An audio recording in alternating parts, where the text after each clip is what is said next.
Hey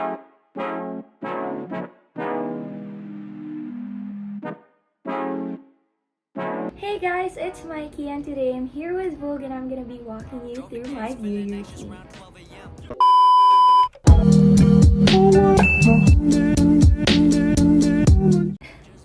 Just kidding! Hey guys, welcome back to my YouTube channel, and for today's video, just like what I've said, I'm gonna be sharing with you my beauty routine or my go-to makeup. This makeup is very mask friendly, so if you don't get it, our peg for today is like the Vogue Beauty Secrets.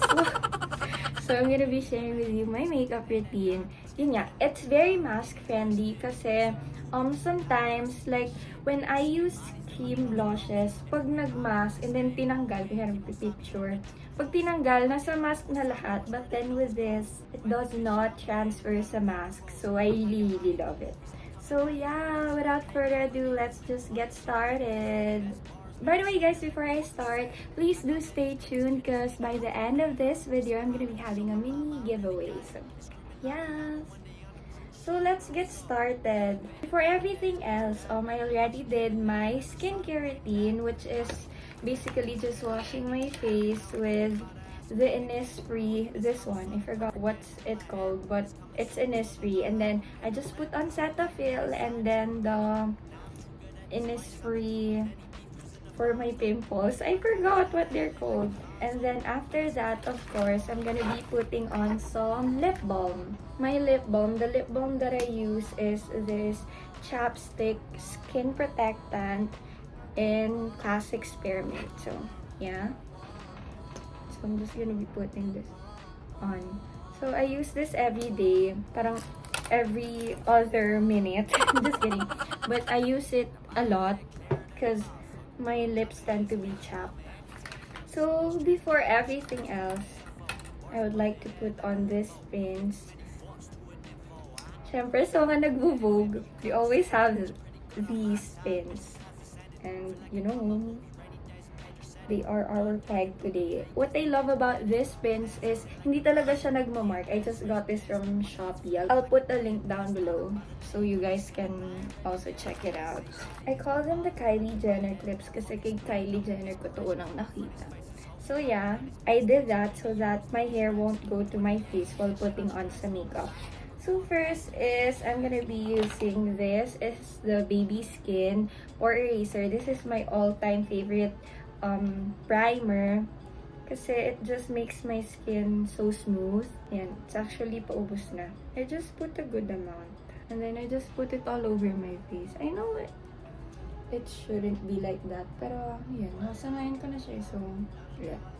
And this is for long-lasting makeup also. And it's just affordable since it's Maybelline. So, I just do this makeup whenever I go out. I don't do this every day.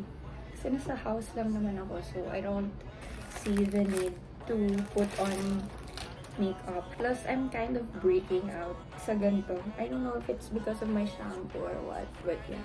So, I'm done priming my face. Next is, I'm gonna be putting on some of this. This is my favorite sunblock na.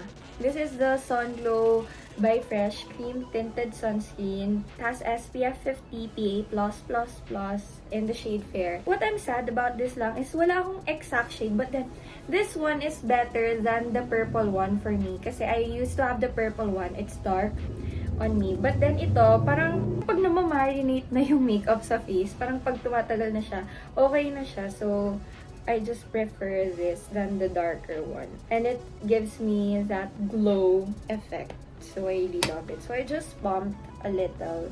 Or maybe a lot. Isang pump lang yan, guys. And that pump can literally cover your whole face. It has high coverage. And it smells good, actually. Matagal na to. Like, na-mention ko na to before. Pero nga, yung isang shade yung gamit ko. I just wish they have like, a lot more shades na mas perfect sa skin tone. But then, I still love it. And then, I just use my hands when putting on makeup usually. Kasi, tamadang maglinis ng brush. And at the same time, I just like it better kasi mas nakokontrol ko siya. Actually, tamad lang ako. Pero, ayun. I'm actually looking here because I have a mirror. Sorry. There, guys. Oh, it got to cover like my freckles, and then my pimple marks. So there, guys, I look a little lighter pa. Parang maputi. Pero later, guys, I swear, pag nag-set na siya sa face ko, it will look better. The next thing I'm gonna be doing is put on some concealer. I don't usually do this, but then if I wanna be extra or if I have a lot of pimple marks, I do this.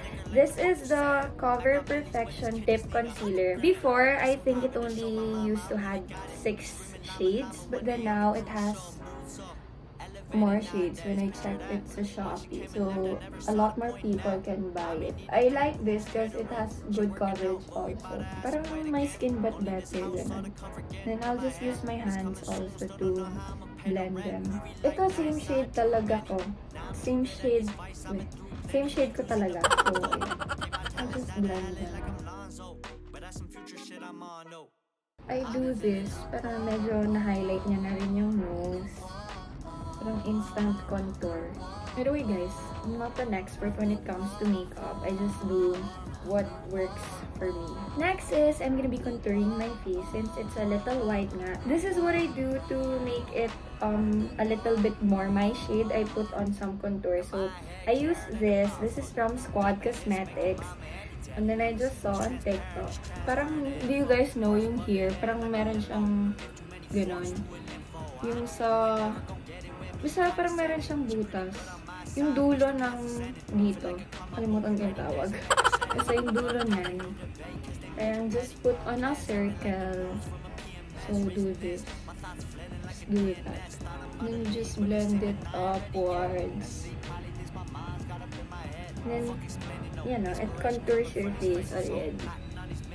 Then, of course, just blend it. So, just also do it on the other side.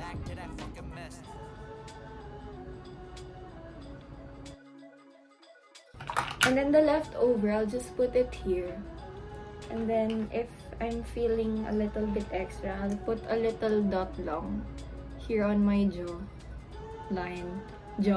line.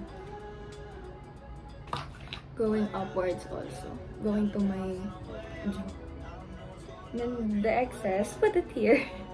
So yeah, it doesn't look so white anymore. And then next is, I'm gonna be putting on some tint. This is like the best product out of them all. This is my new favorite tint actually because before I used to use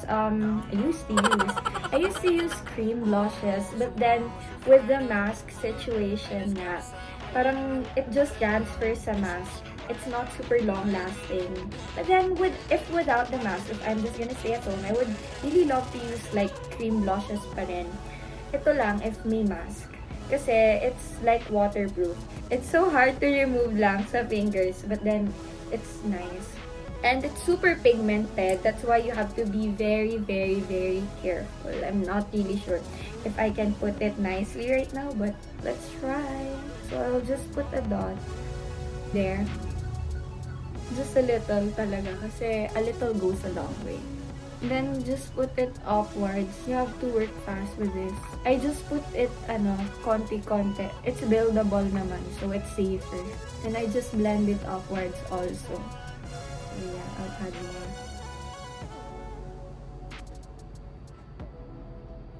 And it looks so natural also, so that's why I really love it. So, yeah, look at the difference. It's so nice. I just put it in an upward motion so that it lifts your face. The things I learned on TikTok. Well, I've mentioned TikTok a lot of times na. But yeah, TikTok is my link. Sometimes, if it's for photos, I add more kasi nawawash out siya ng height. Like right now. And there you have it. I'm just gonna add some here on my chin and then some on my forehead so that it will look natural lalo. Parang sun-kissed, mestiza vibes lang. You really have to work fast with it because it sets super fast. I'm using this brow gel that I got from Shopee. Actually, my mom got it from Shopee. It's the Mini Brow Stiletto Ultimate Brow Soap. actually got one before, but it's not nice. This one's better. So, yeah, I just got it in clear. So, I just wet it with water. Like, literal na water lang. Kasi I don't have, like, a spray right now. Super konti. Like, 1 or 2 sprays will do. And then I also kind of wet this. But super konti lang also. Like, that's it. And then, I kind of bend this. So that's how it will look like. And then you just put it here. And then you just do that. Like at first, guys, it will make your brows look thicker. But then if it sets na, it's fine. Actually, all the links of the makeup I use today, it's gonna be down below. So I'm just gonna be brushing it into my eyebrows. So if my eyebrows are like this, I'm gonna be brushing it like that. So that it will get the product. And then, after that, I just brush it how I want my eyebrows to look na. I usually brush it upward. And then, after brushing it upward, if you guys can see like this, I just do this a little. So yeah. But I don't put any other brow product aside from this because I'm pretty good with my eyebrows. So onto the other side. My eyebrows are not twins for sure. They're sisters also. I just plucked them kasi I have a lot over here. I wasn't able to pluck the night before I'm filming this. But then yeah, I just plucked them kasi I don't want them to get thread. I'm pretty good with them. They're not super kapal, but they're not super nipis also. And then, after that, I'm gonna be using my hands to blend. You know, you can see like the line over there. I'm not sure if you can see, guys. Pero may line kasi siya because of the sunblock. By the way, this sunblock, I got it for buy one, take one. I actually didn't know na buy one, take one siya. So, ayun. Hopefully, you guys can also get it for buy one, take one. So, I just blend it. Like that. Like so. And then, that's it. I don't put anything on my eyes if I'm just going out. Kasi, I just want it to look more natural. But sometimes, I put on the Hula bronzer just to add some shape. But now, I don't feel like putting on some. So, I'm gonna be using my eyelash curler.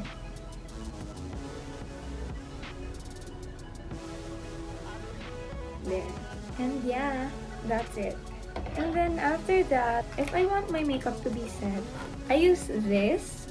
This is the Feeling Sculptacular Face Contour Kit from Happy Skin. I actually got this as a gift. I just use this for contour also. It's from Wet n Wild. I got this from the dollar store. I got it for only $1. Just go very gently. Because I don't want it to be like super harsh naman na contour rin.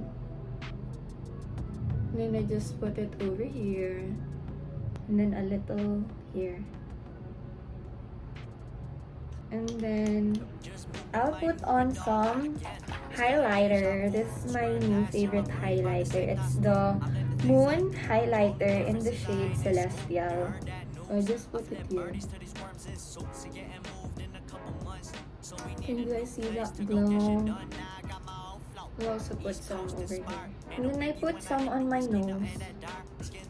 Because you know, you wanna glow. There. Just a little. And then some here. But super konti lang. Kasi I'm gonna put on some gloss pa rin. So after this, I'm just gonna be putting on a little more powder. It's from the same palette. That's why I love this palette. There. I just use this brush. And then put on some highlighter. Then do that. Very subtle lang also. Because of course, we still want to keep it natural. And then I put on some on my chin. And a little on my forehead and my nose. Okay, so now we're gonna be going back with this, the Innisfree. I still use my hand to apply it. So I'm gonna be putting on a dot again. And then apply it. And then do this. It can be super red at times. But that's fine. Since I put on chapstick earlier, madulas pa yung lips ko. So, I can do that. And just clean it. And then blend. Then after that, of course, it won't be my makeup look if I'm not gonna be putting on some gloss. So I'm using this gloss from Glitz Dish. It's on Wednesdays. This is my favorite because it also has color. Like sometimes if I wasn't able to put on some tint, it still gives me color. So I really love it. I just put a lot because I want it to be glossy. And this also has the cooling effect. So malamig siya sa lips. That's why super nice. Sometimes lang the flavors too matapang. Parang disturbing na siya. Pero aside from that, I love it. I don't know if they have a new formula. I got this medyo matagal na rin. Hindi siya nauubos agad. Like super dami ko mag-lip gloss. Ayan. So, yeah, I'm gonna fix my hair. And then I'll be right back.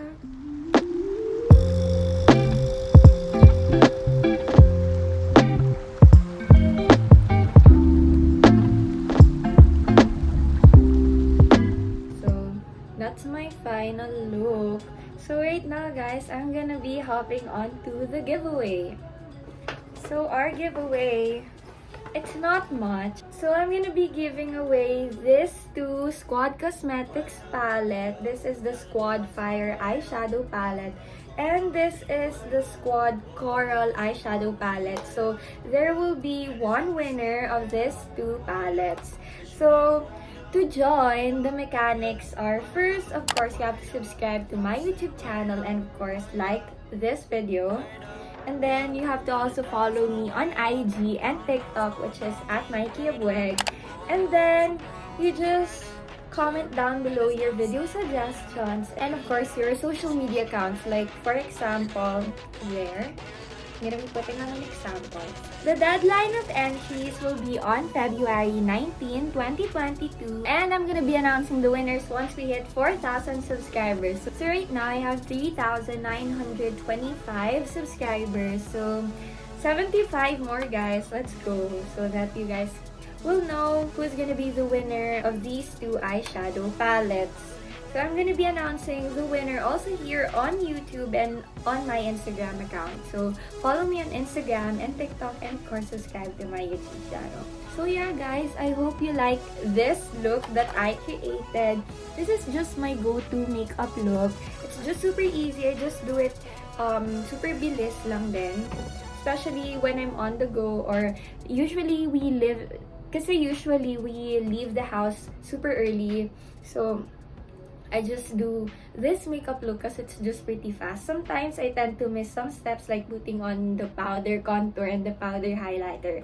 But then, aside from that, I usually do all this. So, I hope you guys liked it. And yeah, thank you so much guys for watching. If you like this video, please hit the like button down below.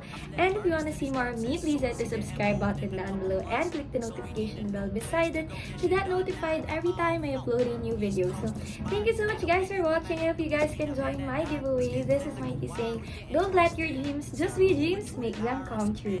Bye!